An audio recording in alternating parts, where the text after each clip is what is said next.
السلام علیکم ورحمۃ اللہ وبرکاتہ۔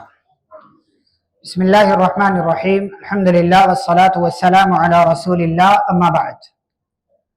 پارہ نمبر 3 کے حوالے سے مختلف باتیں پیش کی جا رہی ہیں۔ سب سے پہلی بات، پارہ نمبر 3 کے شروع میں اللہ نے انبیاء اور رسولوں کا تذکرہ کیا ہے،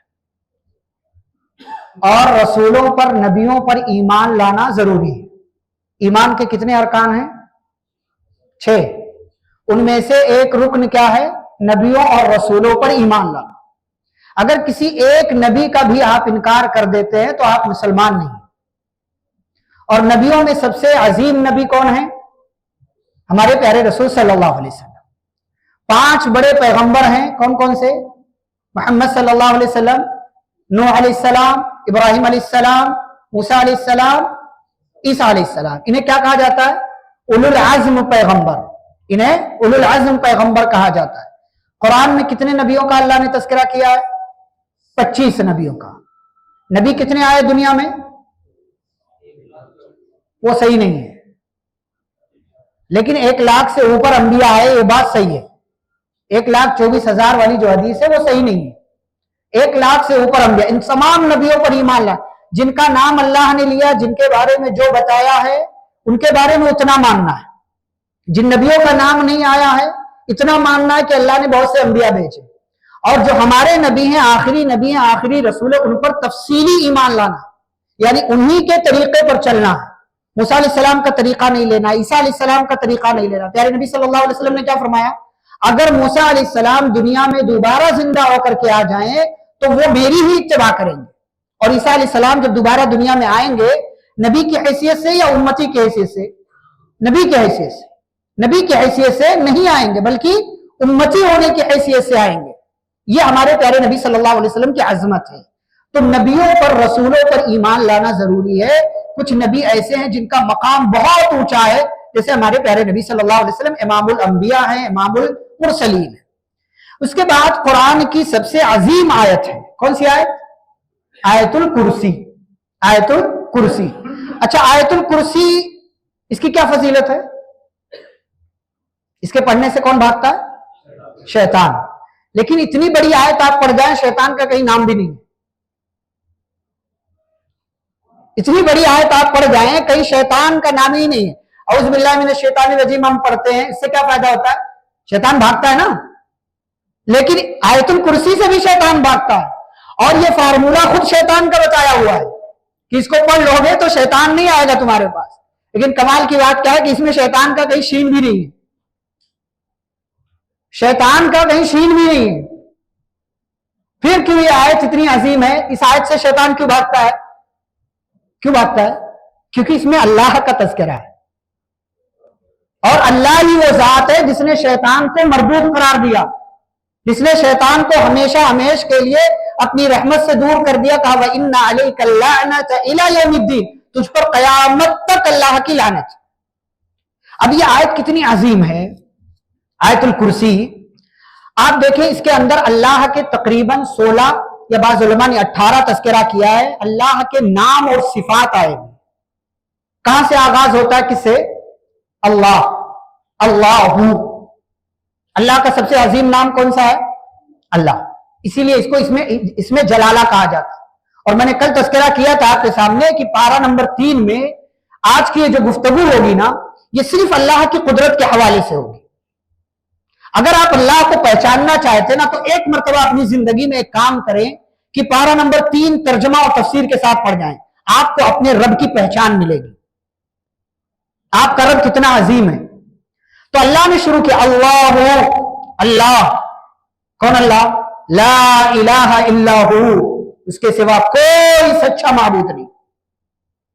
اسی لیے کلمے میں کیا ہے؟ لا الہ الا اللہ، اور کوئی نام نہیں ہے۔ اس کے بعد کیا کہا؟ الحی، جو ہمیشہ سے زندہ ہے۔ کیا پتا چلا معبود کون ہو سکتا ہے؟ جو ہمیشہ سے زندہ ہو اور ہمیشہ زندہ رہے۔ جو مر جائے وہ معبود نہیں ہو سکتا، جو مر جائے وہ معبود نہیں ہو سکتا۔ یہ ہمارے رب کی عظمت۔ اور القیوم، جو ہمیشہ سے قائم بھی ہے، ہمیشہ قائم رہے گا۔ اور آگے کیا کہا؟ لا تأخذہ سینۃ ولا نوم، اس کو نہ اونگ آتی ہے نہ نیند آتی ہے. کچھ لوگ کیا ہوتے ہیں، ان کو نیند سے پہلے کیا آتی ہے؟ اونگ آتی ہے. تو اللہ نے کہا لا تأخذہ سینہ، اس کو اونگ نہیں آتی. اور کچھ لوگ ایسے ہوتے ہیں جو ڈائریکٹ سو جاتے ہیں، اونگ سے مطلب نہیں ہوتا ان کا، پڑے سو گئے. ولا نوم، تو اللہ کو نیند بھی نہیں آتی. یہ کمال. اور نیند کس کو، نوم کس کو کہتے ہیں؟ سینتن اور نوم، یہ دو لفظ کیوں لایا؟ سینتن نیند کے ابتدائی حصے کو کہتے ہیں، اور نوم نیند کے آخری حصے کو کہتے ہیں. تو اللہ کو نہ نیند کا پہلا حصہ آتا ہے نہ نیند کا آخری حصہ آتا ہے. یہ اللہ کی عظمت ہے. آگے کیا کہا؟ اللہ اتنا عظیم ہے، لہو ما فی السماوات وما فی الارض. دنیا کے تمام طرح کے بادشاہوں اور تمام طرح کے ایسے لوگوں کا جو اپنے آپ کو بڑا سمجھتے ہیں نا، اللہ نے ان کا جو ہے ان کی کمزرفی بیان کی ہے کہ کتنے چھوٹے اور معمولی ہیں. اللہ کتنا عظیم ہے، اسی کے لیے آسمان و زمین کی ساری چیزیں. لہو کا مطلب ملکیت بتانا، اللہ تمام چیزوں کا مالک. اچھا، بعض دفعہ کیا ہوتا ہے، بادشاہ بھی کسی علاقے کا مالک ہوتا ہے نا، لیکن کسی کے پریشر میں ہوتا ہے، کسی کے پریشر میں ہوتا ہے. جیسے آپ کے علاقے کا یہ کوئی ایم ایل اے ہو تو اس کو اوپر سے، یہاں کا وہ جو ہے ذمہ دار ہے، لیکن اس کے اوپر سے آرڈر آ جائے تو کیا ہوتا ہے، وہ پریشر میں آ جاتا ہے، اپنا فیصلہ بدل دیتا ہے. اللہ اتنا عظیم ہے نا، من ذا الذی یشفع عنده الا باذنہ، کوئی بھی اس کے پاس سفارش تک نہیں کر سکتا کہ اس کا کام بنا دیجیے. کوئی سفارش نہیں کر سکتا. ہمارے یہاں دنیا میں چھوٹے بڑے پیمانے پر سفارشیں چلتی ہیں کہ یہ ہمارا رشتہ دار ہے، اس کو جیل سے نکلوا دو، یہ ہمارا رشتہ دار ہے، اس پر کوئی کیس نہیں ہونا چاہیے. لیکن اللہ کے ہاں ایک بار جو فیصلہ ہو گیا، اللہ کی اجازت کے بغیر کوئی سفارش نہیں کر سکتا. اسی لیے آپ جانتے ہیں جب قیامت کا دن ہوگا، میدان حشر قائم ہوگا، تمام لوگ اللہ کے سامنے حاضر ہوں گے، اپنے اپنے عمل کے حساب سے پسینے میں ڈوبے ہوئے ہوں گے. تمام لوگ جو ہے آدم علیہ السلام کے پاس جائیں گے. آدم علیہ السلام کہیں گے نہیں میرے بس کی نہیں کہ میں اللہ کے پاس جا کر کے سفارش کروں. ابراہیم علیہ السلام، نوح علیہ السلام، موسیٰ علیہ السلام، عیسیٰ علیہ السلام، تمام لوگ انکار کر دیں گے. سب کو اپنی دنیا کے اندر کی گئی چھوٹی چھوٹی غلطی یاد آ جائے گی. پیارے نبی صلی اللہ علیہ وسلم کے پاس لوگ آئیں گے، آپ صلی اللہ علیہ وسلم جائیں گے، اور ایسا نہیں ہے کہ ڈائریکٹ سفارش کرنا شروع کر دیں گے. آپ جائیں گے، سجدے میں گر جائیں گے. اتنا لمبا سجدہ، اتنی تعریف اس سجدے میں کہ جتنا سب کچھ اللہ نبی صلی اللہ علیہ وسلم کو بتائے گا، ساری تعریف کے کلمات کہیں گے. پھر اللہ کہے گا یا محمد، اے محمد صلی اللہ علیہ وسلم، ارفع راسک، اپنا سر اٹھائیے، سل توفا، مانگیے آپ کو دیا جائے گا، اشفع تشفع، آپ سفارش کیجئے آپ کی شفاعت قبول کی جائے گی. پیارے نبی صلی اللہ علیہ وسلم بھی بغیر اللہ کی مرضی کے اللہ کے سامنے کسی کے لیے شفاعت نہیں کر سکتے. اور ہمارے یہاں کے لوگ کہتے ہیں فلاں کا دامن پکڑ کر کے ہم نجات پا جائیں گے. اللہ کیا کوئی دامن، کوئی عہدہ، کوئی سفارش، کوئی سورس، کوئی ذریعہ، کسی کا سورس لگا کر کے آپ کی نیا پار لگ جائے، ایسا کچھ نہیں. من ذا الذی یشفع عنده، کسی کی مجال ہی نہیں ہے کہ وہ اللہ کے سامنے آ کر کے سفارش کرے. اللہ نے یہ نہیں کہا کہ اللہ کے پاس کوئی سفارش نہیں کر سکتا. اللہ نے یہ کہا کہ کون ہے جو اللہ کے پاس آئے اور سفارش کرے. کس میں اتنی مجال اور ہمت ہے کہ اللہ کے پاس آئے بغیر اس کی اجازت کے سفارش کرنا شروع کر. جیسے ہمارے یہاں بیچ میں لوگ بولنا شروع کر دیتے ہیں، بات چل رہی ہو بیچ میں لوگ بولنا اللہ کے پاس کسی کو بولنے کی جرأت تک نہیں ہوگی، ہمت تک نہیں ہوگی. پکارا جائے گا لمن الملک اليوم، آج کس کی بادشاہت ہے؟ بڑے بڑے ظالم و جابر دنیا پر حکومت کرنے والے خاموش، کوئی آواز نہیں. اللہ کی طرف سے آواز آئے گی للہ الواحد القہار، آج بادشاہت اللہ کی ہے جو اکیلا ہے اور زبردست ہے. یہ ہے اللہ. آگے کیا کہا؟ من ذا الذی یشفع عنده الا باذنہ یعلم ما بین ایدیہم وما خلفہم. اللہ اتنا عظیم ہے کہ اسے تمہارا ماضی بھی معلوم، تمہارا حال بھی معلوم، تمہارا فیوچر بھی معلوم. یہ اللہ ہے. تمہیں تو کل کی بات بھی یاد نہیں ہوتی نا کہ تم نے کیا کیا ہے، لیکن تمہارے رب کو تمہارا پاس، تمہارا پریزنٹ، تمہارا فیوچر سب پتا ہے. تمہارا کچا چٹھا، تمہاری ایک ایک بات، تمہاری ایک ایک حرکت رب کو معلوم. اور آگے کیا کہا؟ وَلَا يُحِيطُونَ بِشَيْءٍ مِّنْ عِلْمِهِ إِلَّا بِمَا شَاءَ. اس کے علم کے سامنے کسی کے علم کی کوئی حیثیت ہی نہیں، کسی کے علم کی کوئی حیثیت نہیں. انسانوں کے پاس جو علم ہے نا وہ اللہ کی مشیت سے اور انسانوں کے پاس جو علم ہے وہ بہت تھوڑا سا. وَمَا أُوتِيتُم مِّنَ الْعِلْمِ إِلَّا قَلِيلًا. اللہ نے جو علم دیا ہے اور اسی علم کا تھوڑا سا علم جو ملا انسان کو, اسی کا کمال ہے کہ آج انسان ہواؤں میں خلاؤں میں اڑ رہا ہے, چاند پر پہنچ رہا ہے. آپ سوچیں اللہ کا علم کیسا ہے, اللہ کا علم کیسا ہے. وَسِعَ كُرْسِيُّهُ السَّمَاوَاتِ وَالْأَرْضِ. اللہ کی کرسی نے آسمان و زمین کو گھیر رکھا ہے. اللہ کی کرسی کتنی عظیم ہے. اچھا کرسی کون سی جگہ ہے, کرسی کون سی جگہ ہے؟ اللہ جس پر بیٹھا وہ کرسی نہیں ہے, بلکہ اللہ کا دونوں پیر جس پر ہے وہ کرسی ہے. موضع قدمیہ, اللہ کے دو قدم ہیں, دو پیر, لیکن کیسے ہماری طرح نہیں, جتنا بتایا گیا اتنا ماننا ہے. اللہ کے دونوں قدم کے لیے کرسی ہے, اور وہ کرسی اتنی بڑی ہے کہ اس نے ساتوں آسمانوں کو اور زمین کو گھیرے ہوا ہے. اس کو ایک مثال سے سمجھے. نبی صلی اللہ علیہ وسلم نے حدیث کے اندر بیان کیا کہ اللہ عرش پر ہے, عرش پر مستوی ہے, اور اس کی کرسی ہے جو اس کے پیر کے رکھنے کی جگہ ہے, اور اس کے عرش کے مقابلے میں اس کی کرسی کی یہی حیثیت ہے جیسے آپ بہت بڑا جنگل ہو, اس جنگل میں آپ یہ انگوٹھی پھینک دے تو اس جنگل کی چھوٹی سی جگہ میں یہ معمولی سی جیسے انگوٹھی ہے, ایسے اللہ کے عرش کے سامنے اس کی کرسی کی حیثیت ہے. اور یہ کرسی کتنی عظیم ہے, جتنا آسمان جتنی زمین اس کے برابر اللہ کی کرسی. اور اس کائنات کے اندر سب سے بڑی چیز کیا ہے, سب سے بڑی چیز اللہ کے بعد اللہ کا عرش. اللہ کا عرش سب سے بڑی چیز ہے. اب آپ تصور کریں کہ اللہ کتنا عظیم ہوگا جس نے یہ سب بنایا ہے, یہ گلیکسیز, یہ آسمان, یہ زمین, یہ ستارے, یہ چاند, یہ سورج, یہ نباتات, یہ جمادات, خود آپ وفی انفسکم. اپنی زندگی دیکھو, اپنا ہاتھ, اپنا پیر, اپنے ہاتھوں کی انگلیاں, اپنے کان, اپنی آنکھیں, آنکھوں میں موجود روشنی, یہ دماغ, یہ سر, یہ پیر, یہ سب کچھ, یہ ہاتھ کے ایک ایک جوڑ, یہ اللہ نے بنائے. وہ اللہ جو اس کائنات کا رب ہے. سبحان اللہ و بحمدہ سبحان اللہ, یہ آپ کا رب ہے.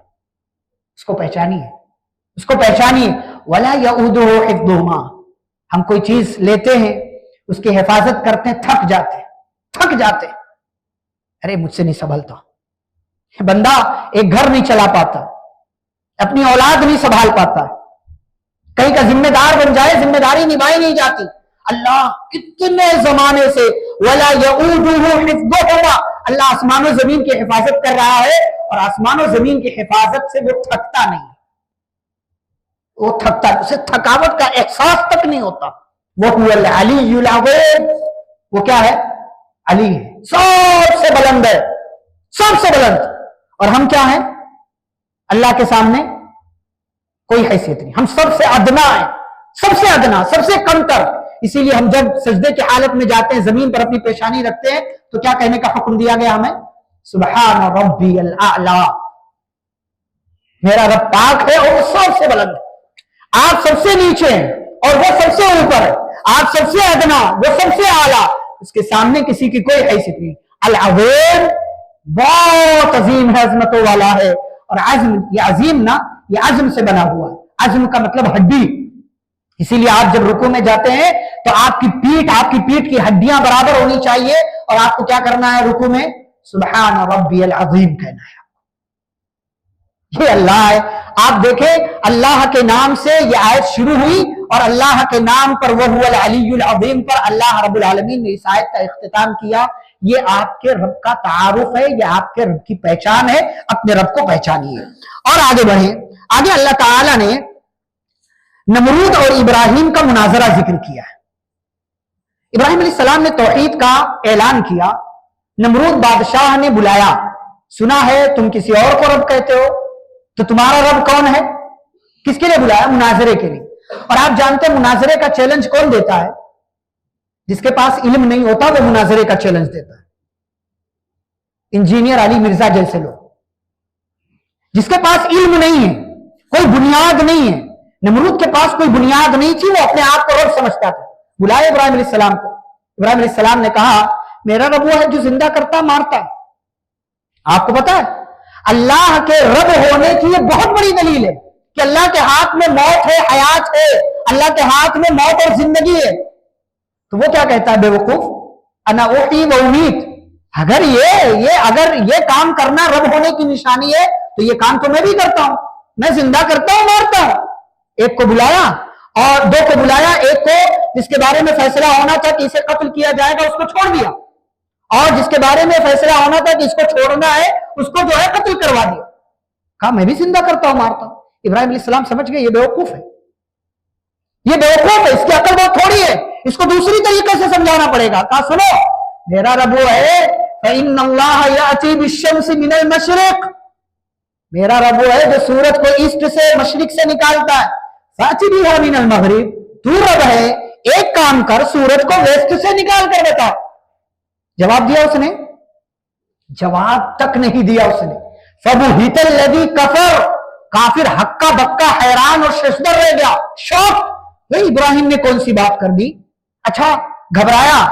اس نے یہ کہا کہ اگر میں یہ کہہ دوں، سوچا اگر میں یہ کہہ دوں کہ میں بھی سورج کو مغرب سے نکال سکتا ہوں تو مجھ سے زیادہ عمر کے لوگ اس دربار میں بیٹھے ہوئے سوچیں گے ارے یہ کام تو کر ہی نہیں سکتا، یہ کیسے کہہ رہا ہے، میرا دعویٰ جھوٹا ہو جائے گا۔ اور اگر میں یہ کہہ دوں کہ اے ابراہیم اپنے رب سے کہہ دو کہ سورج کو ویسٹ سے نکال دے، تب تو ابراہیم کا رب سورج کو ویسٹ سے نکال دے گا، اسی لیے اس نے خاموش رہنا مناسب سمجھا۔ اللہ نے کہا فَبُهِتَ الَّذِي كَفَرَ، کافر ہکا بکا رہ گیا۔ اور ایسے ہی جس کے پاس دلیل نہیں ہوتی آپ دلیل دے دے تو وہ بندہ حیران اور پریشان رہ جاتا ہے۔ یہ ہے اللہ، اتنے زمانے سے سورج مسلسل ایسٹ سے نکل رہا ہے، جا کر کے ڈوبتا ہے، اللہ سے ڈوبنے کی اجازت مانگتا ہے، اللہ اس کو ڈوبنے کی اجازت دیتا ہے، دوبارہ نکلنے کی اجازت ہوتی ہے، حکم آتا ہے، دوبارہ نکلتا ہے ایسٹ سے اور ویسٹ میں ڈوبتا ہے۔ یہ کام مسلسل لگاتار جاری ہے۔ وَالشَّمْسُ تَجْرِي لِمُسْتَقَرٍّ لَهَا، ایک دن آئے گا اللہ اسے ڈوبنے کی اجازت نہیں دے گا یا ڈوبنے کی اجازت دے گا، پھر وہیں سے نکلنے کا اللہ حکم دے گا، سورج ویسٹ سے نکلے گا، قیامت کی ایک بڑی نشانی مکمل ہو جائے گی۔ یہ سمجھ جائیں گے لوگ کہ اب قیامت بالکل قریب ہے۔ یہ ایک اور اللہ کی قدرت کی دلیل۔ آگے بڑھے، ایک اور قدرت کی دلیل۔ عزیر علیہ السلام کا نام لیا لوگوں نے، کہا عزیر علیہ السلام ایک مرتبہ جا رہے تھے، ان کے ساتھ ان کا کھانا، ان کے ساتھ ان کا گدھا اور وہ خود تھے، ایک بستی سے گزرے، بستی کو دیکھا بالکل ویران، کھنڈر بنی ہوئی ہے، گھر تو ہے لیکن مکین نہیں، گھر بنے ہوئے ہیں، ویران ہے، کوئی آباد کرنے والا نہیں۔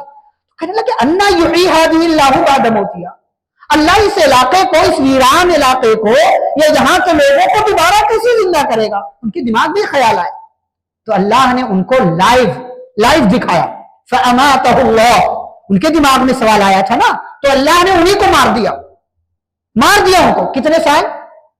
100 سال، 100 سال تک وہیں پڑے رہے۔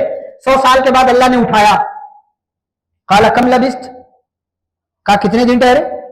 کہا لگتا ہے ایک دن یا دن کا کچھ حصہ۔ اللہ نے کہا ارے بل لبثت 100 عام، 100 سال یارو۔ اور آپ کو پتا ہے نبی تھے اور نبیوں کے جسم کو زمین کھاتی نہیں ہے، 100 سال پڑے رہے لیکن زمین نے کھایا نہیں ان کو۔ اچھا اللہ جب چاہتا ہے فیصلے بدل بھی دیتا ہے۔ آپ کو پتا ہے اصحاب کہف کا تذکرہ آئے گا، وہ بھی 309 سال پڑے رہے، وہ نبی نہیں تھے، ان کے بھی جسم کو جو ہے زمین نے نہیں کھایا۔ یہ اللہ کی مرضی، یہ اللہ کی مرضی۔ اٹھایا، کہا عزیر دیکھو، یہ دیکھو تمہارا فانظر الی طعامک وشرابک لم یتسنہ، یہ تمہارا کھانا ہے، یہ تمہارا پانی ہے، دیکھو یہ خراب بھی نہیں ہوا، اس میں بدبو بھی نہیں آ رہی، بدبو بھی نہیں آ رہی۔ اچھا ہمارے پاس جو موجود چیز ہوتی ہے اس میں سب سے پہلے کون سی چیز خراب ہوتی ہے؟ کھانا پانی، کھانا پانی۔ کہا دیکھو کھانا بھی نہیں خراب، پانی بھی نہیں خراب، اور وانظر الی حمارک، یہ گدھے کو دیکھو، گوشت ختم ہو گیا ہے لیکن ہڈیاں باقی ہیں، اب ہم تمہارے سامنے اس گدھے کی ہڈیوں کو گوشت پہنائیں گے، پھر تم دیکھنا کہ کیسے ہم دوبارہ مردوں کو زندہ کرتے ہیں۔ اللہ نے دکھایا، فلما تبین لہ، لائیو اپنی آنکھوں سے یہ منظر دیکھا، بات واضح ہو گئی، کہنے لگے اعلم، مجھے معلوم ہے، ان اللہ علی کل شیء قدیر، اللہ ہر چیز پر قادر ہے۔ ایک اور مثال لیجیے، ابراہیم علیہ السلام دل میں ایک مرتبہ خیال آیا، ان کا ایمان تھا کہ اللہ مردے کو زندہ کرے گا، لیکن کیسے یہ دیکھنا چاہ رہے تھے۔ کہا اللہ دکھا دے تو مردے کو کیسے زندہ کرے گا۔ اللہ نے کہا ایمان نہیں، کہا ایمان تو ہے لیکن دل کو مطمئن کرنا چاہے، یعنی علم ہے لیکن آنکھوں سے دیکھ لوں گا تو اور ایمان پکا ہو جائے گا۔ کہا ایک کام کیجئے، 4 پرندے پکڑیے، 4 پرندے لے کر کے آئیے، اس کے پر نکال لیجئے،